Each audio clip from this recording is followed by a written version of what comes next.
tive que abrir mão de algumas coisas? Tive. Por exemplo, sair para comer uma pizza, vou sair com meus amigos, ou não tinha isso. Meu Instagram, eu apaguei meu Instagram. Na época ainda existia, o povo ainda usava muito Facebook, né? Apaguei meu Facebook, apaguei meu Instagram, e eu sempre fui muito viciado em jogo. Sempre gostei de jogar muito. Eu vendi todos os jogos que eu tinha. Vendi tudo. Tinha um jogo até que eu consegui até muito dinheiro com aquele jogo, do tão, tipo, nível alto que tava aquele jogo lá. Mas eu vendi tudo. Paguei Instagram, paguei Facebook, vendi meus jogos e falei, a partir de hoje eu só quero saber de estudar. Só estudar. E eu ia para a igreja por quê? Para não perder a comunhão, para não perder a fé, mas era algo que era importante para você, né? Que era algo muito importante para mim. Mas eu simplesmente resolvi largar tudo. Falei, não, eu vou focar por quê? Porque eu preciso me dedicar. Hoje está profissionalizado. Hoje todo mundo sabe estudar. Todo mundo entra no YouTube e vai ter um professor bom estudando, ensinando a estudar.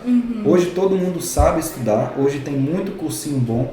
Então hoje, se você não cair de cabeça, se você não meter o pé na porta e falar, não, eu vou estudar sério e vou passar, não vai dar certo. Se você ficar estudando de qualquer jeito... Hoje tem muitas distrações também, né? Muita distração. Se você não abrir mão, por exemplo, eu precisei abrir mão do meu Instagram. Porque eu era viciado, cara, eu parava de estudar, aí eu abri o Instagram, já perdi 2 horas no Instagram. Se você for olhar o tempo que você gasta, né, com redes sociais, né, no celular, você fica, poxa, e você olha meu celular, tempo gasto com rede social, tá, WhatsApp, Instagram, que soma tudo, né? Cara, 4 horas. 4 horas durante o dia todo? Peraí, mas por que eu não gastei 4 horas estudando? Então eu não sou o tipo de pessoa que consegue conciliar, não, eu precisava abrir mão.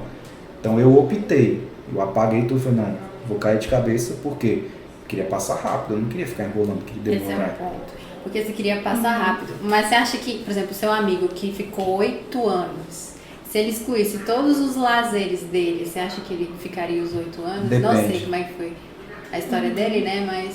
Depende. Porque vai da cultura. Por exemplo, também. se ele sabia conciliar, por que ele demorou 8 anos? Vai muito de se conhecer, então, também, né? Mas você tirava um dia. Tem Acho pessoas que que é travam um na contexto prova. também muito grande, né, por trás. Eu acho Você que tirava um dia, assim, pelo menos, de descanso, domingo. que aí você se dedicava Depois a do outras simulado, coisas, eu fazia, né? Então, assim, tinha dia de descanso, sem estudar nada, não tinha. Eu estudava de domingo a domingo. Você fez um intensivão assim mesmo. A diferença é que o domingo eu fazia o simulado, depois do simulado, Netflix, qualquer coisa, filmezinho, então tinha um lazer. escapezinho. Porque senão você pira, Porque precisa, né? senão você surta. Mas assim, tem pessoas que, por exemplo, travam na hora da prova.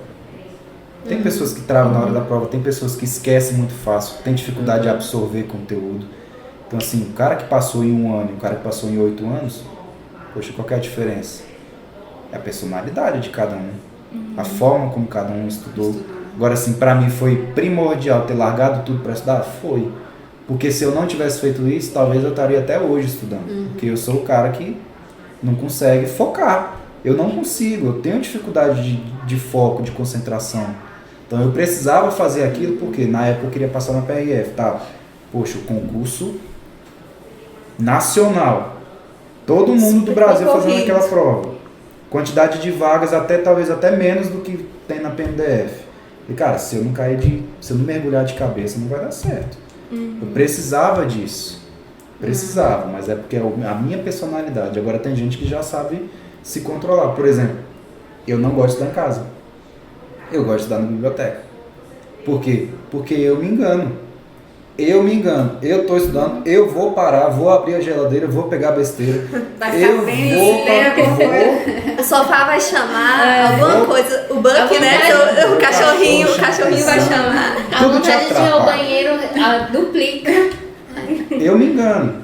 Eu paro e vou abrir o YouTube na TV e vou ver vídeo de porcaria, que não vai me agregar em nada. Mas eu me engano. Então, por isso que eu tenho a necessidade de sair do meu ambiente, de ir para uma biblioteca. Eu já tentei estudar em casa. Não dá certo. Para mim. Então, eu tenho essa necessidade de ir para uma biblioteca, sair do meu ambiente, da minha rotina, para lá na biblioteca você ver outras pessoas estudando, você ter a sua cabinezinha e tal, você conseguir focar e prestar atenção. Propício, né? Mas é muito interessante ele falar isso, porque toda hora ele tá falando, ó, você tem que saber você, o que dá certo pra você. Porque hoje em dia na internet a gente vê muito pronto, né? Uma fórmula mágica da fórmula aprovação. mágica. E você tem que seguir assim, aí você começa a seguir o método do outro sem se conhecer. Sim. Né? E você também é interessante saber o seu horário. Por exemplo, quando eu gosto muito de estudar, entre assim, um período de 5 horas da manhã, eu gosto muito de dormir e depois estudar. Agora, eu já conheço gente que o método é o contrário. É virar a noite estudando pra depois dormir. Assim. Então, vai muito do que o seu organismo... Seu horário biológico. Exatamente, isso A mesmo. minha esposa, ela estuda de madrugada. Ela prefere estudar de madrugada. Rende mais. Agora eu prefiro estudar de manhã. Aham. Então a chave é realmente se conhecer Tem que e se ir conhecer. testando pra ver o que funciona. Tem que ir testando. Saber o que funciona. Por exemplo, testa estudar de manhã. Passa 2 semanas tentando de manhã, não deu certo. Passa 2 semanas à noite. Por que 2 semanas? Porque você não vai testar hoje e amanhã já vai ter uma conclusão. Você precisa de um tempo. Tem até estudos que falam, né, que são 21 dias